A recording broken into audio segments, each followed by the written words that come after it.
Haleluya, luar biasa. Tuhan itu luar biasa. Kita percaya sungguh bahwa Tuhan itu selalu bersemayam di atas pujian dan penyembahan kita. Dan di dalamnya mengalir kekuatan baru bagi setiap orang yang percaya, setiap orang yang sungguh-sungguh memuji, menyembah Dia. Karena Dia bertakhta di atas pujian orang-orang percaya. Haleluya. Puji Tuhan, pagi ini saya akan berbicara kepada kita satu tema. Hidup orang percaya harus seperti pohon zaitun. Hidup orang percaya harus kuat seperti pohon zaitun. Katakan kiri kanan, hidup orang percaya harus kuat seperti pohon zaitun.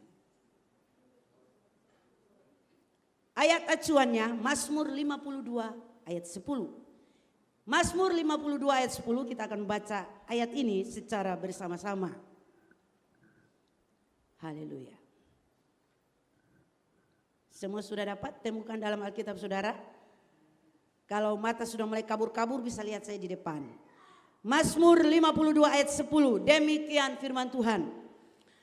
Tetapi aku ini seperti pohon zaitun yang menghijau di dalam rumah Allah.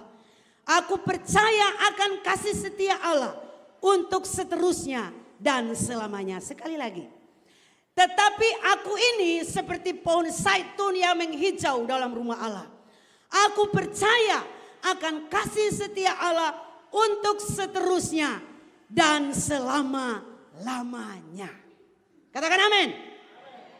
Haleluya. Responi firman Allah itu dengan sungguh-sungguh karena firman Allah itu berkuasa. Kalau saudara dan saya mau kita berubah dan diubahkan, kita harus responi firman Allah dengan sungguh-sungguh. Karena Tuhan akan bekerja dengan kuasanya mengubah kehidupan kita menjadi lebih baik bagi kemuliaan Tuhan. Haleluya. Ayat ini ketika saya renungkan seperti ada sesuatu yang baru dalam pikiran saya dan hati saya bahwa ini adalah deklarasi iman seorang Daud yang luar biasa. Deklarasi iman seorang Daud yang luar biasa. Dia mengagumi bahwa Allah itu adalah Allah yang maha kuasa. Dia mengagumi bahwa Allah yang dia sembah, Allah Israel, adalah Allah yang punya kekuatan terbesar.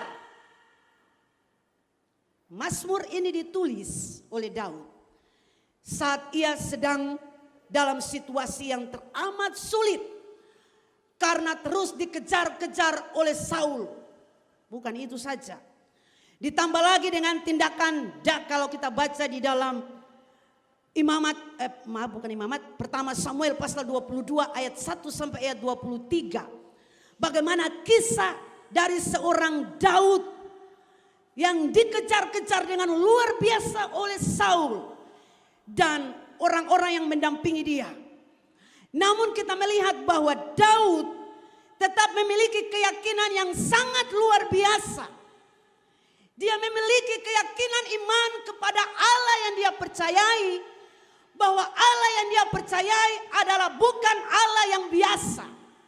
Yang biasa disembah-sembah oleh orang-orang pada waktu itu. Tetapi Daud sungguh meyakini bahwa walaupun dia dikejar-kejar, padahal sebenarnya dia itu bukan musuh. Tetapi karena iri hati dan tidak senang maka Saul melakukan hal itu. Dan juga orang-orang yang mendampingi Saul seperti kalau kita baca di dalam pertama Samuel, kita menemukan ada satu ayat dikatakan bahwa menjawablah orang Edom itu yang berdiri dekat para pegawai Saul, katanya, telah kulihat bahwa anak Isai itu datang ke Nob kepada Ahimelek bin Ahitab. Jadi ini adalah laporan dari seorang kepada Saul bahwa dia melihat ada Daud yang bersama-sama dengan Nabi Tuhan pada waktu itu. Dan Saul sangat marah. Kenapa mereka harus bohongi bahwa mereka tidak lihat Daud, orang-orang yang ada bersama dengan Daud pada waktu itu. Di tengah situasi yang sangat genting ini, Daud berusaha untuk tidak terpengaruh dengan keadaan apapun. Kita akan melihat ada beberapa ciri khas yang menjadi bagian kita atau orang-orang yang hidup kuat seperti pohon zaitun. Ciri khas orang percaya yang kuat seperti pohon zaitun adalah yang pertama, tidak mudah terpengaruh dengan keadaan. Artinya bahwa komitmen itu selalu ada. Orang yang percaya kepada Allah, kita harus punya komitmen. Komitmen yang teguh dalam hati ini, bahwa kepada siapa kita percaya tidak perlu diragukan. Amin. Kepada siapa kita percaya tidak perlu diragukan. Tidak perlu diragukan. Di tengah situasi yang sangat genting, Daud berusaha untuk tidak terpengaruh oleh keadaan yang ada. Ia menyatakan komitmennya untuk tetap seperti pohon zaitun yang menghijau di dalam rumah Allah. Ini pelajaran yang penting buat kita. Terkadang ketika kita dihadapkan dengan tekanan, dengan situasi-situasi yang sulit, orang bisa terpengaruh. Orang bisa buang komitmennya. Orang bisa saja meninggalkan iman. Orang bisa saja tidak percaya. Orang bisa saja menghindari atau lari dari kenyataan bahwa dia diperhadapkan dengan berbagai keadaan-keadaan yang sulit. Selama kita menumpang di dunia ini, jangan sekali-kali saudara dan saya berharap kalau kita tidak pernah mengalami apa-apa dan kita aman-aman saja. Katakan kiri kanan, kita tidak akan pernah aman-aman saja. Tidak akan. Bahkan firman Tuhan mengatakan bahwa hari-hari terakhir akan datang masa-masa yang sulit. Masa-masa yang sulit itu pasti akan terjadi dan sudah terjadi sekarang ini. Di hadapan kita. Dan semua orang sementara menghadapi kenyataan-kenyataan yang sementara terjadi di sekitar kita.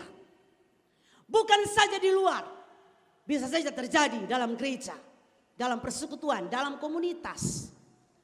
Namun kita percaya kalau orang-orang yang punya komitmen, dia tidak akan mudah terpengaruh dengan keadaan apapun. Amin. Tidak akan mudah terpengaruh, bahkan tidak akan mudah terintimidasi. Karena kita tahu kepada siapa kita percaya. Kepada siapa kita percaya.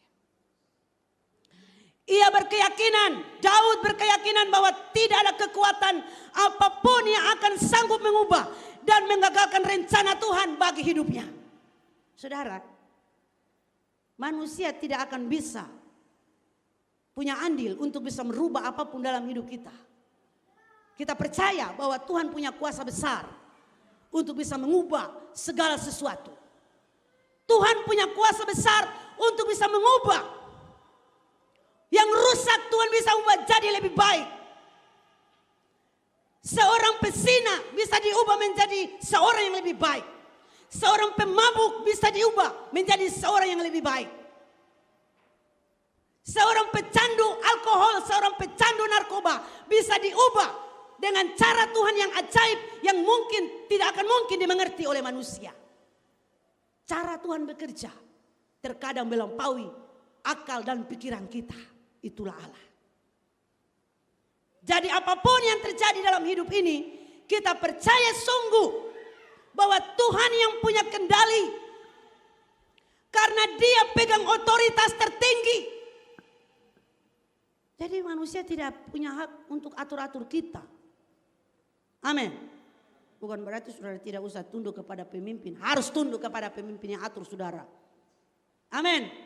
Supaya jadi lebih baik. Artinya begini, bukan manusia itu atur-atur kita dalam pengertian begini. Ikuti dia saja. Kalau dia atur kita bawa kita ke jurang, dia ajar kita untuk melakukan kejahatan, kita ikuti, itu kan tidak mungkin. Amin. Karena kita tahu persis jalan kita bukan seperti itu. Jalan kita berbeda dengan dunia ini. Daud tahu persis. Walaupun dia seorang yang dipilih Tuhan, dia seorang yang gagah perkasa, dia punya orang-orang yang ada di sekelilingi dia, yang luar biasa yang mendampingi dia, orang-orang hebat. Dikatakan Raja Daud adalah raja yang luar biasa. Pahlawan-pahlawan yang gagah perkasa mengelilingi dia, tidak ada kekurangan apapun. Namun Daud tetap menghadapi tekanan-tekanan yang datang menerpa hidupnya. Bukan berarti Daud lari dan meninggalkan Tuhan, tidak percaya kepada Tuhan, terpengaruh dengan Saul dan antek-anteknya, bisa saja. Karena Daud tahu bahwa Saul itu juga seorang yang diurapi Tuhan. Tetapi Daud tidak punya prinsip, dia harus ikuti Saul yang melakukan kejahatan. Tidak. Tetapi Daud tetap percaya, hidup percaya kepada Tuhan. Dia akan tetap seperti pohon zaitun di rumah Tuhan, menghijau. Luar biasa. Menghijau artinya kesegaran, ada kekuatan di sana. Amin. Saudara, ketika kita hadapi masalah, kita tuh tidak boleh lari kepada yang lain. Harus datang kepada Tuhan yang adalah sumber kekuatan kita. Amin. Mazmur 84 ayat 6. Berbahagialah manusia yang kekuatannya di dalam Engkau. Engkau Guru besar, Engkau Allah, Engkau Tuhan. Mereka berjalan makin lama makin kuat. Daud tahu persis ketika dia dekat dengan Tuhan, dia ada di dalam rumah Tuhan, dia akan dapatkan kekuatan yang baru. Jadi kalau kita sementara menghadapi tekanan, jangan lari muka kasiang-kasiang, lari kepada orang-orang pintar. Lari kepada paranormal. Siapa lagi? Lari kepada orang-orang yang dianggap pandai. Kasih solusi. Untung-untung kalau dia kasih solusi yang baik. Tapi coba kalau dia kasih solusi yang tidak baik. Contoh. Hadapi masalah kesulitan dalam rumah tangga. Rumah tangga sudah ada di ujung tanduk. Kesana dia bilang, cerai saja, tidak dosa. Halo, ingat firman Tuhan. Apa yang dipersatukan Allah tidak boleh diceraikan manusia. Jangan coba-coba. Kalau ada orang yang suruh seperti itu, katakan kepada mereka, hanya maut yang memisahkan. Karena sekarang orang coba-coba kan. Cerai saja, tidak apa-apa. Apapun yang terjadi. Persoalan tetap dihadapi. Harus kasih nasihat, hai kembali, rujuk kembali, bersatu, berdamai, bentuk keluarga seperti semula. Jangan main-main dengan Tuhan. Amin. Jangan main-main. Banyak orang Kristen yang amburadul, kawin cerai. Dan ini sementara terjadi di mana-mana. Kawin cerai ikut suka. Bahkan yang lebih sadis lagi, yang lebih tragis lagi, kalau orang tua suruh anak-anaknya bercerai. Orang tua seperti itu siap untuk masuk neraka. Karena dia menuntut anak-anaknya untuk masuk neraka. Menuntut anak-anak untuk harus rujuk. Karena apa yang dipersatukan Allah tidak boleh ceraikan. Hanya maut saja yang memisahkan. Amin. Ini contoh kecil saja. Jadi ikuti apa yang Tuhan mau. Bukan apa yang dunia ini mau. Amin. Haleluya. Daud berkomitmen untuk tetap seperti pohon zaitun yang menghijau dalam rumah Allah. Ia berkeyakinan bahwa tidak ada kekuatan apapun yang sanggup mengubah dan mengagalkan rencana Tuhan baginya. Karena itu Daud berusaha untuk tetap kuat dan bersyukur sekalipun berada dalam tekanan. Firman Allah berkata, Mazmur 52 ayat 11. Aku hendak bersyukur kepadamu selama-lamanya, sebab engkaulah yang bertindak. Karena namamu baik, aku hendak memasyurkannya di depan orang-orang yang kau kasihi.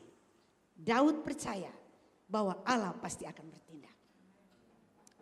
Saudara-saudara, jangan saudara berpikir bahwa Tuhan itu tidak pernah bertindak dalam hidup kita. Ketika kita ada di dalam tekanan, ada di dalam masalah hidup pribadi, rumah tangga, keluarga. Saya tidak mengerti kenapa hari-hari ini saya banyak berbicara tentang ini. Apa maksud Tuhan buat kita ya? Hari-hari ini memang hari-hari yang sulit. Banyak masalah terjadi di mana-mana, tekanan-tekanan terjadi bagi orang-orang, bagi semua manusia. Dan kita harus siap untuk hadapi ini. Gereja Tuhan harus siap. Kita harus kuat seperti pohon zaitun. Jangan bergeser. Tetap ada di dalam rumah Tuhan, jangan bergeser. Amin. Jangan bergeser. Hari-hari terakhir banyak orang bergeser. tidak mampu untuk menghadapi situasi, bisa bergeser. Tidak mampu untuk mempertahankan komitmen dan keyakinan, bisa bergeser. Situasi bisa membuat orang bisa bergeser. Tetapi kalau kita yang sungguh-sungguh berkomitmen di hadapan Tuhan, bahwa saya mau ikut Engkau Tuhan, sampai Engkau datang kembali menjemput aku pulang ke sorga Tuhan, saya tetap setia mengiring Engkau. Saya tidak akan bergeser. Itu keyakinan yang kuat. Kalau kita baca dalam semua mazmur yang ditulis oleh Daud. Tidak semua mazmur ini ditulis oleh Daud. Jadi baca itu hati-hati. Jangan sampai dari Bani Korah, dari Musa dia bilang itu dari Daud. Baca dulu dari topiknya apa. Dari Daud atau dari Bani Korah atau dari Musa. Lihat baik-baik. Kalau kita selidiki semua bagian-bagian surat atau pemazmur yang ditulis oleh Raja Daud, kita temukan bahwa banyak sekali kata-kata syukur, kata-kata pujian, kata-kata pengagungan kepada Tuhan. Karena saya percaya orang-orang yang selalu ada berdiam di dalam rumah Tuhan, dia seperti pohon satunya menghijau, maka dia akan tetap memuji dan menyembah Tuhan. Kita akan punya sesuatu yang berbeda. Kalau kita tinggal dalam rumah Tuhan, menjadi penyembah-penyembah Tuhan, kita akan lebih segar. Halo, amin. Saya lihat wajah-wajah saudara semua segar-segar, luar biasa. Saudara memuji Tuhan, menyembah Tuhan dengan sungguh-sungguh.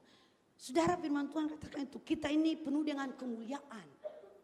Kemuliaan itu diberikan kepada kita. Menyembah Tuhan dengan sungguh-sungguh, Allah kita yang adalah pusat penyembahan itu. Di saat kita menyembah Dia, mengagungkan Dia, mensyukuri segala kasih karunia Tuhan, maka di dalam hati ini akan mengalir syukur, pujian kepada Tuhan. Orang yang selalu memuji Tuhan, dia pasti akan berbeda dengan orang-orang yang tidak pernah memuji Tuhan. Pulang bikin percobaan dulu ya. Lihat orang-orang yang selalu memuji Tuhan, dia akan berbeda dengan orang-orang yang tidak sama sekali pemalas memuji Tuhan. Mau tepuk tangan saja paling sulit, apalagi mau angkat tangan. Kalau susah mau angkat tangan untuk Tuhan, itu juga mungkin berat sekali. Tuhan jadikan kita, semua yang ada pada kita, seluruh tubuh kita ini, kaki, tangan, kepala, suara, mulut saudara. Untuk apa? Tuhan ciptakan kita supaya kita menjadi penyembah-penyembah. Kita memuji Dia, kita melakukan semuanya dengan tangan, dengan kaki, dengan mulut kita, dengan suara kita. Berikan untuk Tuhan, amin. Berikan untuk Tuhan. Suara kiri-kiri, suara kanan-kanan, ya nyanyi saja. Satu saat dia pasti akan lurus. Kalau tidak pernah sama sekali, jangan lagi nanti orang dengar, beta pun suaranya akan takar ruang, kiri kanan. Nanti menyanyi dengan baku dekat dengan orang yang suara satu, lebih tambah kiri. Apalagi yang baku dekat dengan suara tiga, lebih parah lagi. Jadi kalau rasa suara masih per-per, menyanyi saja pelan-pelan dulu. Lama-lama sesuaikan ya. Kita tuh nyanyi tuh sedikit saja ya, saya ingin dulu. Kalau kita nyanyi itu kita sesuaikan. Kadang-kadang orang nyanyi dia tidak pernah dengar ini pas atau tidak. Kadang-kadang menyanyi, yang ini menyanyi lain, beta menyanyi lain. Akhirnya false, kiri. Kedengaran orang tidak bagus. Jadi kalau kita nyanyi, kita ikuti suara, dengar baik-baik. Suara ini arah mana ini? Suara satu, ada suara dua atau suara tiga. Nyanyi ikuti, kalau suara satu ikut suara satu. Kalau belum mampu suara dua ya jangan dulu. Nanti angkat kiri kanan. Jadi ikuti alur suara baik-baik. Jadi kembali kepada Daud. Daud seorang yang suka sekali memuji Tuhan. Haleluya. Saudara suka memuji Tuhan? Suka memuji Tuhan. Dia penuh dengan syukur. Saudara, Daud itu kalau kita lihat awal-awal ketika Tuhan mulai memilih Daud untuk menjadi raja. Itu bukan senang. Karena ini Saul masih ada. Coba bayangkan. Anak Isai yang satu ini Tuhan supili. Lalu Daud punya perasaan apa sebagai seorang raja? Pasti Daud akan sangat marah, iri hati, cemburu dan sebagainya terhadap Daud. Dan situasi ini sangat mencekam. Ya, kalau saya bicara, kalau saudara pulang, saudara baca di dalam pertama Samuel pasal 22 secara keseluruhan, saudara akan temukan bagaimana kisah Daud yang sangat luar biasa, mengalami tekanan-tekanan yang paling dahsyat. Kalau sebagai manusia, kalau orang yang hanya enteng-enteng, gampang-gampang, mungkin tidak perlu lagi, mungkin dia sudah hancur hidupnya. Tetapi saya melihat bahwa seorang Daud sangat luar biasa. Ketegaran, kekuatan hatinya, itu yang Tuhan mau dari kita, saudara. Anak-anak Tuhan, gereja Tuhan akhir zaman, kita harus kuat. Yang mau jadi kuat itu bukan karena kau makan banyak, nasi 2 piring, 1 kali gunung tinggi 2 piring. Bukan itu. Berbicara di sini kekuatan batin, kekuatan hati. Itu kita dapat dari mana? Seperti pohon zaitun ada dalam rumah Tuhan. Temukan di sini. Amin. Katakan, kekuatan itu saya dapatkan di sini. Di dalam Tuhan. Di dalam hadiratnya kita dapatkan kekuatan yang baru. Nanti kita akan lihat ayat-ayat selanjutnya. Kemudian kita lihat yang berikut. Tadi yang pertama, ciri khas orang percaya yang kuat seperti pohon zaitun. Tidak terpengaruh oleh keadaan apapun. Yang kedua, punya kesadaran bahwa harus siap menghadapi berbagai proses. Siap hadapi berbagai proses. Saudara, Daud untuk jadi raja itu tidak gampang. Prosesnya luar biasa. Prosesnya luar biasa. Yang pertama, dari keluarga sama sekali tidak dianggap. Saudara-saudaranya orangnya tinggi-tinggi, gagah perkasa. Yang lain semuanya luar biasa. Bahkan ketika Nabi Samuel datang untuk mengurapi saja, semua datang. Mereka orang-orang hebat, gagah perkasa, perawakannya dipandang mata, pandangan mata, lihat mereka orang-orang gagah perkasa, hebat, tampan, perawakannya. Siang siang, Daud pun tugas hanya di ladang, padang, kasih makan kambing domba. Tidak dianggap. Anak kecil begini mau bikin apa? Tidak sama sekali dianggap. Proses demi proses. Kita lihat seorang Daud yang luar biasa. Menghadapi tekanan. Belum lagi ketika dia jatuh dalam dosa. Dan bagaimana dia tegur. Dan kemudian dia berhadapan dengan anaknya sendiri. Bukan itu saja. Tetapi orang-orang lain yang ada bersama Saul membenci dia. Bahkan Saul sendiri membenci dia.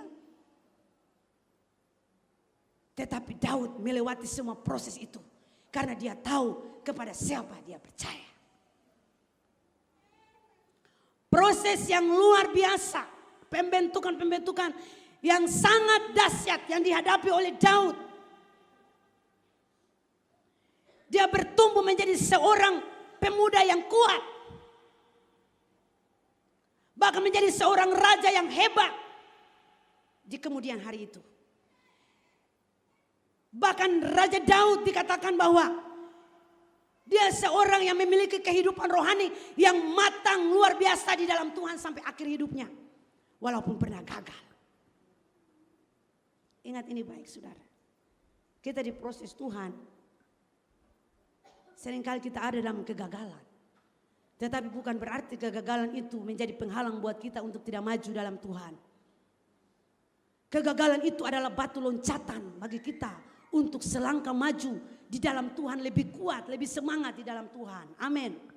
Kalau orang-orang yang punya komitmen, ketika dia gagal, dia akan bangkit kembali. Dia akan bangkit. Karena Daud tahu persis dia ada di posisi mana. Saudara, kita harus tahu kita sekarang ini ada posisi mana. Saudara berdiri sekarang ini, saudara ada di jalur mana. Koridor saudara, koridor di dalam rumah Tuhan atau di mana. Kalau kita tahu koridor kita ada dalam rumah Tuhan, ada dalam hadirat Tuhan, kita tidak perlu khawatir. Kita tidak perlu khawatir. Masalah datang, tantangan, tekanan, apapun yang terjadi, kita tahu kita ada di koridor yang paling tepat. Terus berjalan. Dan alami proses. Hidup kekristenan itu perlu proses. Kalau kita tidak diproses, kita tidak akan menjadi orang-orang yang matang di dalam Tuhan. Amin. Kalau kita diproses, kita akan keluar seperti emas murni. Kalau tidak pernah diproses,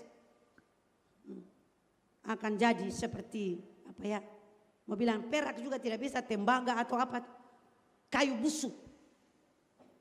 Tetapi kalau kita diproses, kita akan keluar sebagai emas yang murni.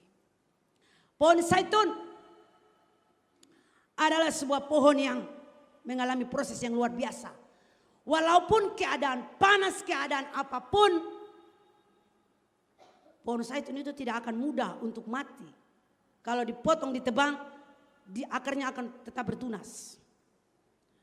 Lalu kemudian kita lihat kehidupan Daud seperti pohon zaitun, mengalami pertumbuhan dari fase ke fase. Mulai dari biji ditanam, tumbuh, bertunas, berakar, menjadi pohon yang berdaun lebat, berbuah. Itu adalah kehidupan yang namanya kehidupan Kristen, kita harus begitu. Jangan saudara berharap saudara langsung menjadi instan, menjadi seorang yang luar biasa. Kita harus mulai diproses dari bawah. Amin. Diproses, ditempa. Jadi kalau ada sesuatu datang tempa saudara, saudara jangan lari dari tempat-tempaan itu. Tetap ada di situ. Aduh, saya punya ada satu artikel tentang, saya sudah lupa tulis dia itu.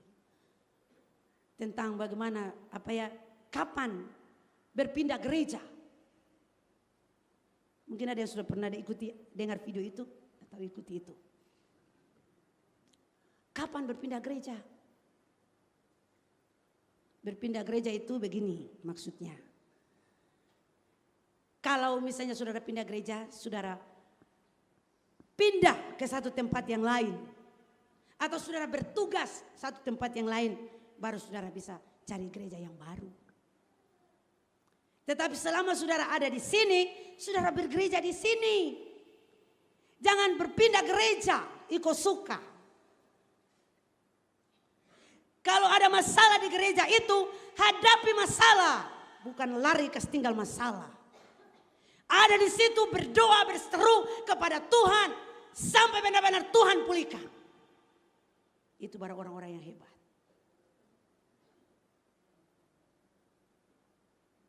Bukan seenaknya pindah gereja sana, pindah gereja kemari.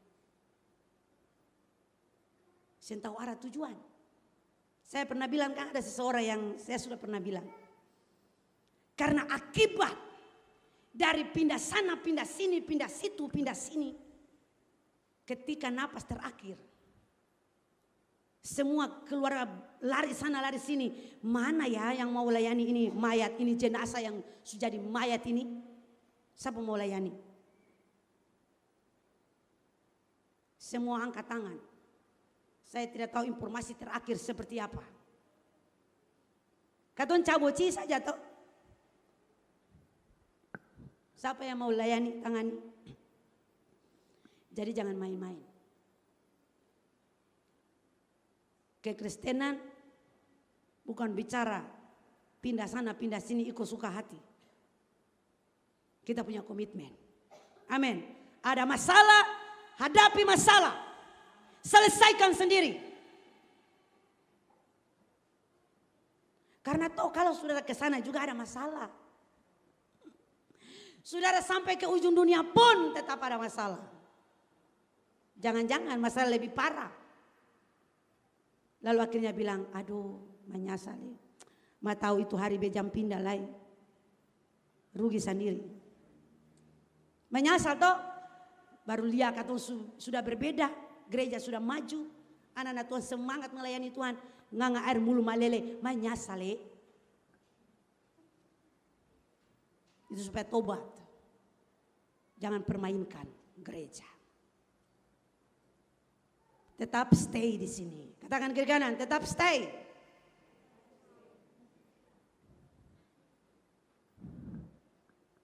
Tetap stay. Haleluya. Daud bilang sampai masa tua, putih rambut, aku tetap memuji Tuhan. Artinya bahwa Daud tetap ada di dalam rumah Tuhan. Dia tetap stay. Tidak pernah bergeser melangkah pergi. Dikejar-kejar masuk dalam gua Adulam. Daud tetap percaya menyembah Tuhan. Luar biasa, saudara-saudara. Firman Allah katakan, sukacita itu kekuatan kita. Orang yang selalu memuji Tuhan dia pasti bersukacita. Dan sukacita itu kekuatan. Amin. Sukacita itu kekuatan kita. Jadi apa masalah? Tetap bersukacita saja. Kadang-kadang sulit ya untuk bersukacita. Tetapi situasi tidak akan bisa merubah sukacita kita. Keadaan tidak bisa merubah sukacita kita. Karena sukacita kita ada di dalam Tuhan Yesus Kristus. Jadi tetap bersukacita. Haleluya.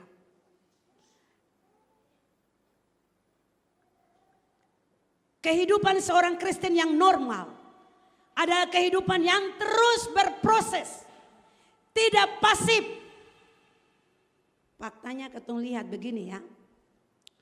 Banyak orang sudah mengikut Kristus bertahun-tahun. Masuk gereja, keluar gereja. Tetapi tidak pernah mengalami pertumbuhan secara rohani. Ini perlu diselidiki.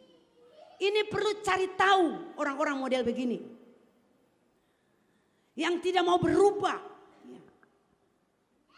Bertahun-tahun dia namanya tercatat sebagai anggota gereja. Tetapi tidak pernah berubah hidupnya. Perlu dicek. Halo men, cek dulu men. Cek ada apa dengan orang ini. Perlu dicek. Jadi hari ini masing-masing cek dirinya sendiri. Check yourself artinya cek dirimu sendiri. Apa beta ada kekurangan apa ini? Beta bertumbuh atau tidak bertumbuh? Masing-masing cek. Daud tahu persis. Dia rindu untuk dia bertumbuh di dalam Tuhan. Karena dia tahu di dalam hadirat Tuhan, di dalam bait Tuhan akan membuat dia kuat, segar. Dia akan bertumbuh lebih mengenal Tuhan, lebih mengenal Allah. Kalau orang-orang yang punya persekutuan dengan Tuhan, dia adalah orang-orang yang paling cepat sekali bertumbuh dalam pengenalan akan Tuhan. Garis bawahi ini saudara. Kalau orang-orang yang punya persekutuan erat dengan Tuhan, dia akan mudah sekali. Kita tahu persis orang ini dia pasti akan berbeda. Pasti dia akan berbeda. Oleh sebab itu masing-masing cek dirinya masing-masing. Amin. Masing-masing cek. Jangan firman Tuhan disampaikan, suka mata melirik lalu cek orang lain di sana dulu. Padahal dia tidak lihat, cek dirinya sendiri. Firman Tuhan ini datang untuk saya hari ini. Amin. Firman Tuhan itu datang untuk kita semua. Saya berbicara di sini, firman Tuhan juga datang buat saya. Apakah saya masih ada di hadirat Tuhan? Apakah saya masih bertumbuh dalam Tuhan? Masing-masing bertanya kepada dirinya sendiri. Kita diproses, ditempa supaya iman kita semakin teguh. Amin. Iman semakin kuat, iman semakin teguh. Saudara belajar dari Petrus, dia seorang nelayan biasa. Saudara bisa tahu profil hidupnya. Dia diproses begitu luar biasa oleh Tuhan Yesus. Sampai-sampai Petrus sudah tidak mampu lagi. Dia pastiu. Itu jala-jala yang ada itu. Suka tuh tarik ikan. Ditangkap ikan satu malam ini tidak dapat apa-apa. Sebagai seorang yang profesional, Petrus sudah patah semangat. Lalu tiba-tiba guru datang bilang, tebarkan jala. Mungkin dalam pemikiran Petrus ini sesuatu yang tidak masuk akal. Tetapi apa yang tidak masuk akal itulah yang memproses kita. Amin. Yang terkadang kita berpikir itu tidak mungkin. Tetapi hal-hal seperti itu yang memproses kita. Mari kita belajar dari hal-hal yang tidak mungkin supaya kita semakin diproses dan mengenal siapa Tuhan kita. Amin. Kita diproses, saudara, jangan saudara berpikir ikut Tuhan itu senang-senang. Tidak pernah sakit. Siapa di sini yang tidak pernah sakit? Ayo angkat tangan. Kalau tidak angkat tangan, angkat kaki juga. Pernah sakit. Pernah sakit walaupun itu mungkin sakit hati. Yang namanya sakit semua sudah rasa sakit. Yang namanya masalah semua sudah rasa. Yang namanya menangis semua sudah pernah menangis. Halo, apakah ada yang tidak pernah menangis di sini? Menangis sudah pernah. Jadi Tuhan bisa proses kita juga dengan menangis. Ale tinggal tertawa terus, Ale belum menangis. Hari ini beta bikin Ale menangis. Tetap menangis. Mungkin itu pergesekan kah dengan rekan-rekan sepelayanan. Mungkin itu ada tusukan-tusukan dari sana kah. Padahal saya ini tidak pernah melakukannya. Menangis. Tapi jangan menangis di pompong kelapa. Datang menangis buat Tuhan. Amin. Kalau diproses oleh Tuhan menangis, lebih baik datang menangis di hadapan Tuhan. Di kaki Tuhan. Jangan menangis di bawah pohon durian pompong kelapa, orang bilang dia sugila. Coba cek dia dulu ada apa dengan orang itu. Jadi Tuhan bisa proses kita. Menangis pun bisa. Saudara siap diproses Tuhan? Sakit. Tuhan juga bisa proses. Penyakit itu kan berasal dari Tuhan. Tetapi Tuhan bisa pakai pencobaan menjadi ujian. Pencobaan, ujian berbeda. Pencobaan itu datang dari setan. Ujian itu datang dari Tuhan. Tuhan bisa pakai pencobaan, Tuhan bisa balikan itu menjadi ujian buat kita. Apakah kita mampu bertahan atau tidak? Harus siap diproses Tuhan. Haleluya. Kehidupan rohani orang percaya seharusnya seperti pohon zaitun yang semakin hari semakin kuat berakar. Nah ini kita akan lihat yang terakhir. Ciri khas orang percaya yang kuat seperti pohon zaitun terus berakar kuat di dalam Tuhan. Amin. Mau berakar dalam Tuhan? Jangan cuma ada di atas saja. Firman Tuhan bilang, Kolose pasal 2 ayat 7. Hendaklah kamu berakar di dalam Dia dan dibangun di atas Dia. Hendaklah kamu bertambah teguh dalam iman yang telah diajarkan kepadamu dan hendaklah hatimu melimpah dengan syukur. Jadi kita berakar dalam Kristus, kita dibangun di atas Dia. Ya. Jadi kalau tetap berjalan hidup, tetap hidup dalam Kristus. Jangan keluar dari Dia. Jangan tinggalkan Tuhan. Kalau kita tinggalkan Tuhan, kita pasti akan hancur. Kalau kita berpaut dengan Tuhan, kita akan selalu mendapatkan kekuatan baru. Ingat ini baik. Kita akan bertumbuh menjadi orang-orang percaya yang kuat di dalam Tuhan. Haleluya. Berakar dalam Tuhan artinya bahwa kita senantiasa memanfaatkan setiap kesempatan. Di saat firman itu datang kepada kita, kita manfaatkan kesempatan itu. Terkadang orang lebih abaikan saja kesempatan-kesempatan yang ada. Sebenarnya hari-hari ini adalah hari-hari yang paling tepat. Kesempatan-kesempatan Tuhan kasih buat kita. Untuk kita selalu disegarkan, diberi makan, ya, dipuaskan dengan firman Allah. Supaya kita semakin berakar dalam Kristus. Jadi jangan sekali-kali bilang, saya bosan dengar khotbah. Ada yang bosan dengar khotbah sini? Ada yang bosan dengar khotbah? Halo? Saya berharap jangan ada yang bosan ya. Saya sudah berdiri di sini 15-16 tahun. Ada yang hitung beta pengkhotbah seberapa banyak khotbah berdiri di sini. Saya tanya bagi semua yang pernah akan ingat. Bahkan minggu lalu saya tanya, sekarang ini tidak akan ingat. Tetapi tahukah saudara, kalau saudara berdiri sampai hari ini karena saudara sudah makan firman Allah? Kalau saudara kuat sampai hari ini karena firman Allah itu sudah menjadi bagian dalam hidup saudara. Kalau sampai hari ini saudara masih bisa melewati semua masalahmu, menghadapi semua kesulitan, itu karena apa? Saudara sudah makan firman Allah. Jadi jangan abaikan, lewatkan semua kesempatan. Ya. Kehidupan rohani orang percaya itu harus kita selalu siap untuk menerima firman Allah. Firman Tuhan itu kesukaan buat kita. Mazmur pasal 1 ayat 2 ayat sampai ayat yang ketiga. Firman Tuhan itu menjadi kesukaan. Berbahagialah orang yang kesukaannya adalah firman Tuhan atau Taurat Tuhan. Merenungkan Taurat itu siang dan malam.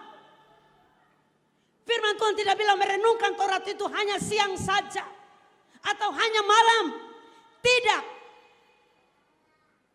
Renungkanlah Taurat itu siang dan malam. Artinya dalam keadaan senang renungkan Taurat. Dalam keadaan kegelapan, masalah hidup, renungkan Taurat, firman Tuhan. Kalau kita ada dalam masalah dan masalah, semakin dekat baca firman Tuhan. Amin. Supaya dapat kekuatan baru, semakin berakar, iman semakin bertumbuh. Karena iman akan bertumbuh dari pendengaran, pendengaran akan firman Allah. Bukan yang lain. Bukan suara-suara sumbang. Kita hidup bukan apa kata orang, tetapi apa kata firman Allah yang hidup itu. Amin. Bukan apa kata manusia. Manusia ini suka-suka bawa orang ke jurang maut. Suka-suka bawa orang kepada jurang maut. Tidak pernah tegur dosa. Tidak pernah arahkan orang kepada kebenaran. Tidak pernah menyingkapkan kebenaran. Tutup-tutupi kebenaran. Apalagi sampai gereja, pendeta tutup kebenaran, tidak pernah buka. Tidak pernah tegur dosa. Apa yang akan terjadi dengan gereja?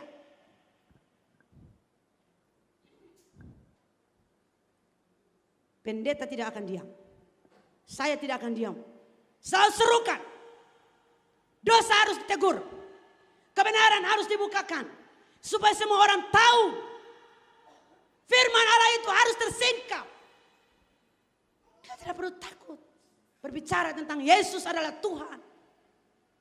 Dia adalah Allah penyelamat kita. Allah Tritunggal yang kita sembah. Allah Bapa, Allah Anak, Allah Roh Kudus. Tritunggal yang kita percayai. Allah bukan Allah minor, Allah mayor. 3 oknum yang esa, sederajat, sehakikat. Namun 3 pribadi yang berbeda. Kita harus tahu itu. Supaya jangan kita dibodoh-bodohi oleh dunia ini. Keadaan semakin berubah. Semua berubah secara drastis. Kalau gereja Tuhan, anak-anak Tuhan tidak kuat memahami firman Allah, kita akan hancur. Dunia akan masuk dan mempengaruhi gereja dengan begitu luar biasa. Lalu apakah kita bisa mempengaruhi dunia ini? Halo. Jangan di gereja menyanyi angkat tangan luar biasa di dunia. Di luar sana kaget lagi dia sudah ada di bar-bar memuji apa? Menyanyi, angkat kaki menyanyi, bersuara kepada dunia. Saya harap pelayan-pelayan di sini beta akan cek terus. Saudara ada di sini, saudara punya komitmen melayani di sini.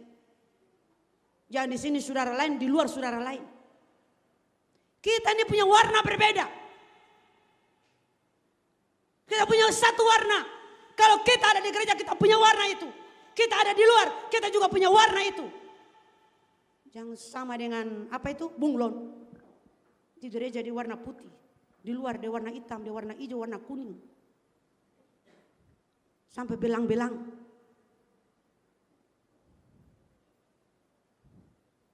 Semua yang saudara persembahkan, persembahkan kepada Tuhan. Amin. Hai anak-anak muda, persembahkan itu kepada Tuhan, bukan kepada dunia. Dunia mau dengar suara saudara, hanya puji saudara sebentar. Tetapi apa yang kita dapat dari Tuhan itu punya nilai kekal.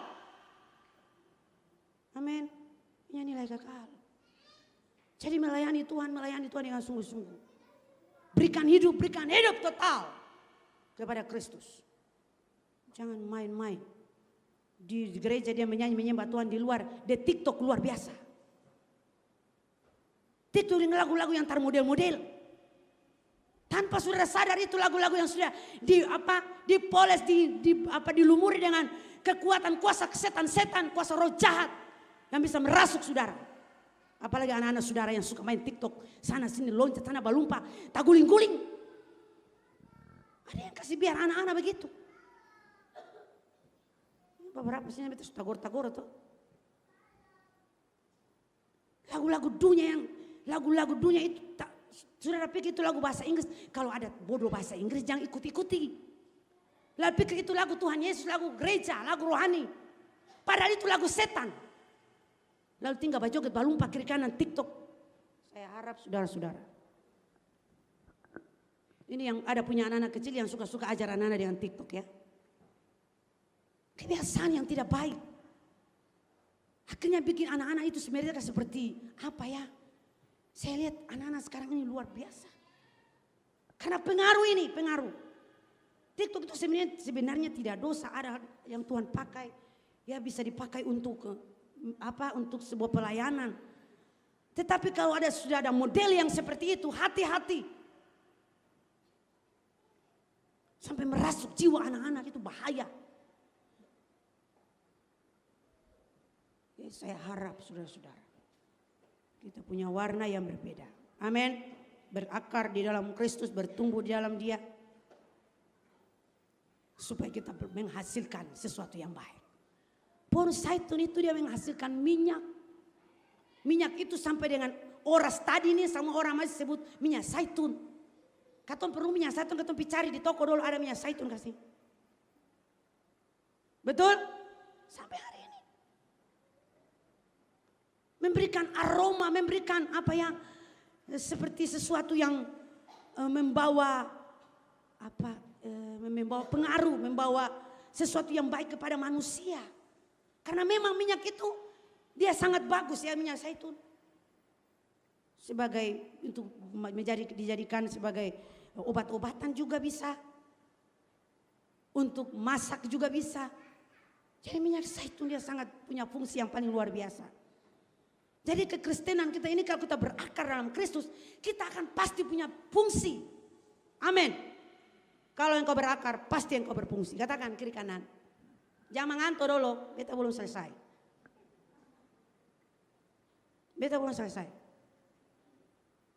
Kalau engkau bertumbuh, berakar dalam Kristus, pasti engkau akan,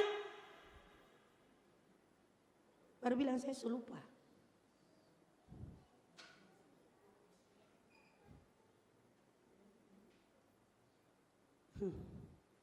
Jadi kalau kita berakar dalam Kristus, berakar ini berakar dalam Kristus, berakar tadi berarti kita meresapi firman Tuhan itu hidup dalam kita. Maka kita pasti akan menjadi orang-orang yang luar biasa. Orang-orang yang pasti akan punya pengaruh. Bukan orang pengaruhi kita, bukan dunia pengaruhi kita. Kita tahu firman Tuhan itu punya pengaruh besar untuk kita. Amin. Katakan kiri kanan, firman Tuhan harus punya pengaruh besar buat saya. Buat kamu. Tunjuk dia pemuka situ. Mengantuk. Haleluya. Beta kasih waktu 1 detik saja. Yang di belakang pukul bahu yang ada di depan, orang di depan. Lain ke kiri kanan pukul lain pun bahu dulu. Mungkin dia pun bahu sulala. Haleluya. Sudah? Sudahkah? Jadi ketika firman Allah itu berakar di dalam kita, bertumbuh di dalam kita, masuk dalam hati kita, membuat kita menjadi orang-orang yang pasti akan menghasilkan sesuatu yang lebih baik. Amin. Haleluya. Jadi ingat sekali lagi saudara, pohon zaitun itu adalah pohon yang bisa hidup di dalam setiap musim apa saja. Pohon itu tetap bisa hidup. Pohon itu paling sulit untuk dia musnah. Ingat ini baik. Paling sulit. Kalau orang tebang pasti dia akan bertunas lagi. Dan dikatakan dalam penelitian dia bisa hidup bahkan ribuan tahun. Dahsyat. Bahkan ada sampai 2000 tahun. Kalau dari zaman Tuhan Yesus sampai sekarang pasti ada pohon zaitun. Saya belum pernah ke Israel tapi ada begitu, ada cerita-cerita seperti itu. Jadi tidak akan tergoyahkan oleh apapun. Kehidupan kekristenan kalau kita berakar di dalam Kristus, dalam firman-Nya, kita tidak akan tergoyahkan. Amin. Harus kuat. Kita harus siap kuat hadapi apapun saudara. Karena ini zaman bukan zaman untuk kita main-main. Zaman yang ada di depan kita ini, keadaan, situasi yang ada di depan kita ini, harus kita hadapi apapun itu. Tidak akan ada seorang pun yang bisa lari. Harus siap hadapi. Ya. Kita pegang firman Tuhan, percaya kepada Tuhan Yesus. Setiap masalah apapun seperti Daud. Dia menyerahkan semuanya karena dia tahu dia ada dalam rumah Tuhan. Dia bertumbuh, dia berakar di dalam firman Allah. Maka Daud seorang yang luar biasa. Sampai akhir hayat hidupnya. Tuhan menghargai. Jadi saudara, satu penghormatan yang luar biasa kalau sampai akhir hidup kita Tuhan menghormati, Tuhan hargai kita, itu luar biasa. Penghormatan yang luar biasa. Karena apa? Kita tetap menghijau di dalam rumah Tuhan. Tetap segar dalam rumah Tuhan. Tidak bergeser dari rumah Tuhan. Tidak bergeser dari hadirat Tuhan.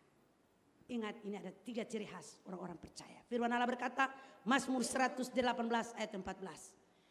Tuhan itu kekuatanku dan mazmurku. Ia telah menjadi keselamatanku. Tuhan adalah kekuatanku dan perisaiku. Kepadanya hatiku percaya. Tuhan adalah kekuatan umatnya. Dan memberi keselamatan bagi orang-orang yang diurapinya. Yesaya 40 ayat 31. Tetapi orang-orang yang menanti-nantikan Tuhan mendapat kekuatan baru. Mereka seumpama Raja Wali yang naik terbang dengan kekuatan sayapnya. Mereka berlari dan tidak menjadi lesu. Mereka berjalan dan tidak menjadi lelah. Haleluya. Saudara-saudara, tim worship boleh ada di depan. Tim worship ada di depan.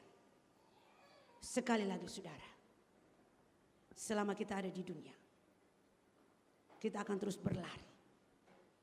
Berlari dan terus berlari. Kita pasti akan menghadapi keadaan-keadaan yang tidak pernah kita bayangkan. Tetapi ingat firman Tuhan tadi. Orang-orang yang menanti-nantikan Tuhan akan mendapat kekuatan baru. Dia berlari tidak menjadi lelah. Dia berjalan tidak menjadi letih lesu. Karena Tuhan selalu memberikan kekuatan. Mari kita tetap pegang firman Tuhan. Berjalan dalam firman Tuhan. Terus berakar dalam firman Tuhan. Supaya iman kita semakin teguh. Ujian-ujian, tantangan boleh datang. Masalah boleh datang. Tetapi kita sebagai anak-anak Tuhan, gereja Tuhan, berdiri kuat seperti pohon zaitun yang tetap menghijau di dalam rumah Tuhan. Semoga